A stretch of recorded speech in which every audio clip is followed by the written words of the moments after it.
Our next speaker is Valerie Salvin. Valerie is giving her icebreaker speech in her second pathway, the engaging humor path.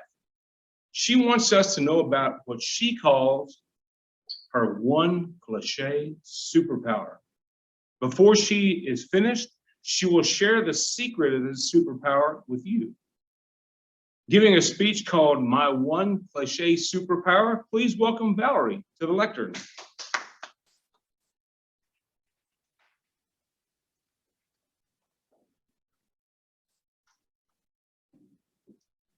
Mr. Toastmaster, fellow Toastmasters, have you ever had a teacher that taught you something really memorable? I think most of us have had one and probably more teachers that have taught us things we'll never forget. During my college years at the University of Kentucky, I took a class in physical anthropology, and I had a professor who taught me something memorable. Now, physical anthropology includes human evolutionary biology and variation, and it also includes some instruction on how anthropologists interact with other disciplines such as archaeology. There were times in later years when I was working as a lawyer and I'd have a busy schedule that just seemed to have too much in it for me to really enjoy everything. So those days when I felt like a gerbil on a treadmill, I'd think, gosh, it would be nice to be someplace else, like maybe on an archaeological dig. I'd imagine myself in some vast, arid landscape in this little tiny square outlined by string and wooden stakes. And I'd be there slowly, gently removing the top layer of soil with a toothbrush. Yeah, a toothbrush.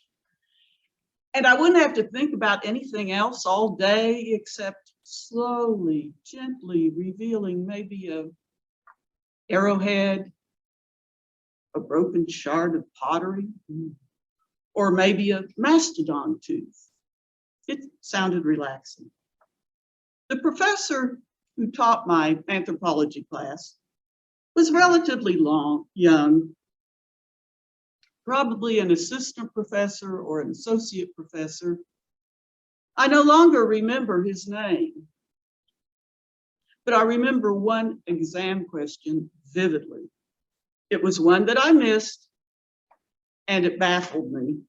The question was, which came first, the chicken or the egg? Now, does anyone, don't just raise your hand, don't shout it out, but does anyone know the answer to that question? I'm not seeing anyone.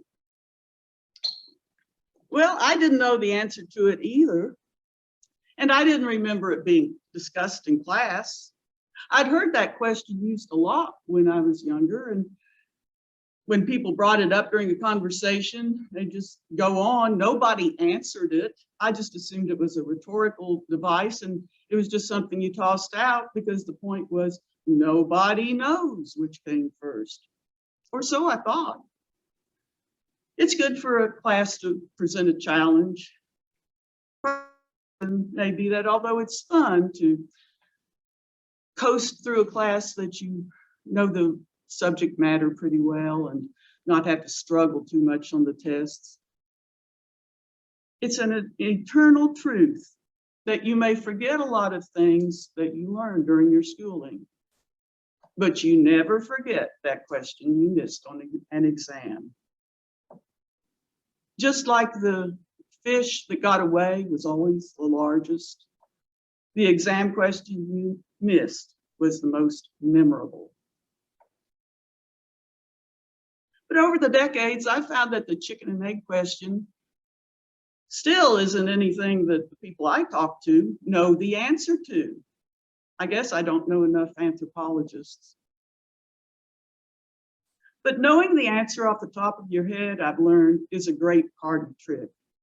I've been in conversations with people in parties and different things, and we might be having a debate over something serious or something silly, like Which was invented first, ketchup or mustard? And toward the end of the conversation, when the topic is kind of exhausted, someone will say, which came first, the chicken or the egg? When I say, I know the answer to that question, they laugh. They all laugh. Then when I tell them, I'll give you the answer if you let me, they're intrigued. Then when I give them the answer and the explanation, there's this wonderful moment of silence before someone gasps, "You're right." It's like a superpower. My credibility as a know-it-all soars. My perceived IQ increases by 30 or 40 points. And my listeners soon realize that they too have a superpower because now they know the answer. The answer is the egg came first because crocodiles and other reptiles are laying amniote eggs, which are eggs with yolks in them, millions of years before the chickens came clucking along. I'm listening for it. Oh, you're right. I wish I could remember the name of that professor so I could send him a thank you note, because I've had a lot of fun with that question over the years, but I also realized I learned something from that question that made me think a little more broadly about the potential answers to other questions, and that's a useful skill to have. The chicken and egg answer is an obscure bit of knowledge superpower, which each of you now share. Enjoy using it courtesy of that long ago professor who gifted it to me, Mr. Toastmaster.